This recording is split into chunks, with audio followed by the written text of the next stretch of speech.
ఉద్యమాల ఉప్పెనతో ఉదయించిన తెలంగాణ గడ్డపై ఇప్పుడు సంక్షేమ రాజకీయం పీక్స్కు చేరింది. రాష్ట్ర ఆవిర్భావ దినోత్సవం వేళ కాంగ్రెస్ సర్కార్ వేసిన 6 గ్యారంటీల స్కెచ్ ఇప్పుడు హాట్ టాపిక్గా మారింది. కుర్చీ ఎక్కక ముందు ఇచ్చిన మాటను నిలబెట్టుకునేందుకు విపక్షాల విమర్శల గళాన్ని నొక్కేందుకు అధికార పక్షం వేసిన మైండ్ బ్లోయింగ్ ప్లాన్ ఏంటి? మహిళల ఉచిత ప్రయాణం నుంచి రైతు భరోసా వరకు, ఇందిరమ్మ ఇళ్ల నుంచి 200 యూనిట్ల ఫ్రీ కరెంట్ వరకు 50,000 కోట్లకు పైగా బడ్జెట్ లైన్తో రేవంత్ సర్కార్ ఆడిన ఆ పొలిటికల్ అండ్ వెల్ఫేర్ గేమ్ ఎంతవరకు సక్సెస్ అయింది?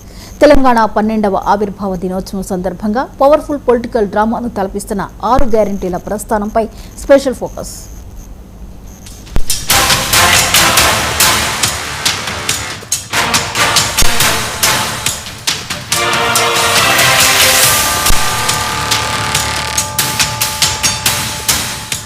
తెలంగాణ పొలిటికల్ హిస్టరీలోనే ఒక పెను సంచలనం. మహాలక్ష్మి పథకంతో రాష్ట్ర వ్యాప్తంగా మహిళలంతా ఆర్టీసీ బస్సుల వైపు అడుగులు వేశారు. ఉచిత ప్రయాణం అనగానే మొదట్లో విమర్శలు వచ్చినా గ్రౌండ్ రియాలిటీలో ఈ సీన్ పూర్తిగా మారిపోయింది. పల్లె వెలుగు ఎక్స్ప్రెస్ బస్సులు కిక్కిరిసిపోతున్నాయి.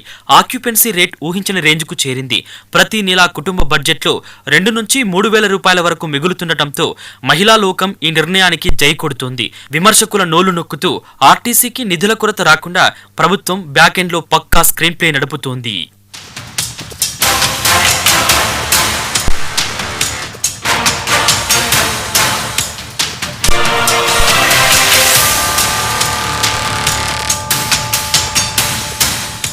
కరెంటు బిల్లుల షాక్ నుంచి సామాన్యుడిని కాపాడేందుకు గృహజ్యోతి అనే పవర్ఫుల్ అస్త్రాన్ని ప్రయోగించింది సర్కార్. 200 యూనిట్ల వరకు ఫ్రీ కరెంట్ అనగానే పల్లెల నుంచి పట్టణాల వరకు మీటర్ల వైపు ఆసక్తిగా చూశారు. జీరో బిల్లులు చేతికి రాగానే మిడిల్ క్లాస్ ఫ్యామిలీస్ ఊపిరి పీల్చుకున్నాయి. ఈ ఒక్క పథకం ద్వారా లక్షలాది కుటుంబాల నెలవారీ బడ్జెట్ లెక్కలు మారిపోయాయి. ఎన్నికల హామీని తూచా తప్పకుండా అమలు చేస్తున్నామని నిరూపించుకోవడానికి బడ్జెట్లో ఈ పథకానికి ప్రత్యేక నిధుల కవచాన్ని ఏర్పాటు చేసింది ప్రభుత్వం.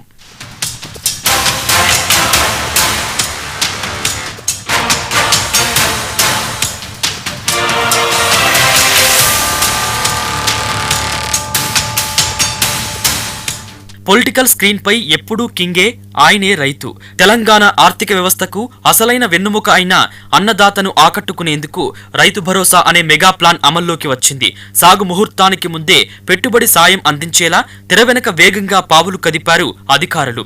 ఈ ఏడాది బడ్జెట్లో ఎవరూ ఊహించిన విధంగా ఏకంగా 18,000 కోట్ల రూపాయల భారీ మొత్తాన్ని కేటాయించి రైతు రాజ్యం అంటే ఇది అనిపించుకునేలా ప్రభుత్వం తన పంతం నెగ్గించుకుంది.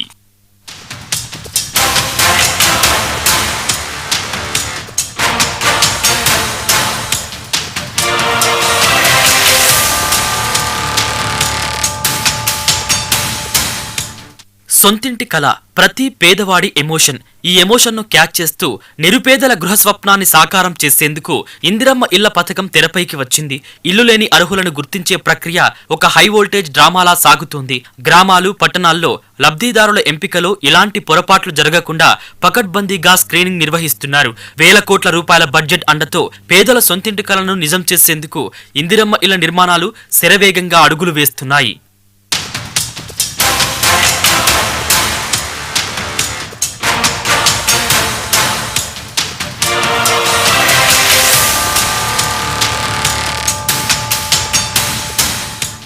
సమాజంలో అణగారిన వర్గాలకు, వృద్ధులకు, వితంతువులకు, దివ్యాంగులకు కొండంత అండగా నిలిచింది చేయూత పథకం.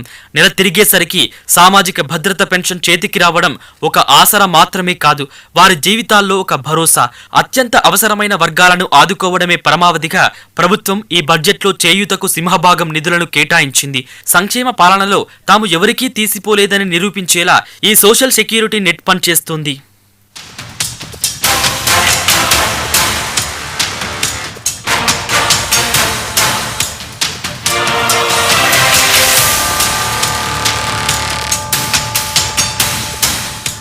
వంట గ్యాస్ సిలిండర్ సబ్సిడీతో గృహిణుల మనసు గెలుచుకోవడం నుంచి అత్యవసర సమయాల్లో కార్పొరేట్ వైద్యం అందించే ఆరోగ్య రక్షణ వరకు 6 గ్యారంటీల వెనుక ఒక పక్కా వ్యూహాత్మక ప్రణాళిక కనిపిస్తోంది. భూమి లేని పేదలకు ఆర్థిక అండ ఇవ్వడం ద్వారా సమాజంలోని ప్రతి వర్గాన్ని టచ్ చేసేలా ఈ సంక్షేమ సామ్రాజ్యాన్ని విస్తరించారు. నిధుల కొరతను అధిగమిస్తూ అనుకున్నది సాధించాలనే పట్టుదలతో ప్రభుత్వం అడుగులు వేస్తోంది.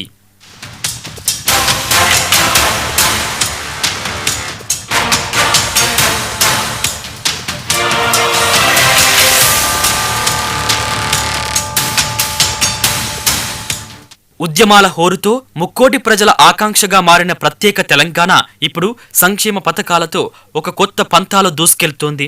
12వ ఆవిర్భావ దినోత్సవ వేళ కాంగ్రెస్ ప్రభుత్వం తాను ప్రవేశపెట్టిన 6 గ్యారంటీలను ఒక పవర్ఫుల్ పొలిటికల్ స్టేట్మెంట్ గా ప్రజల ముందు ఉంచింది. మహిళల ఫ్రీ బస్ జర్నీ నుంచి రైతుల పెట్టుబడి సాయం వరకు, పేదల ఇందిరమ్మ ఇళ్ల నుంచి వృద్ధుల పెన్షన్ల వరకు ప్రతి ఒక్కరికి మేలు చేయడమే లక్ష్యంగా బడ్జెట్ కేటాయింపులతో ఫుల్ క్లారిటీ ఇచ్చింది.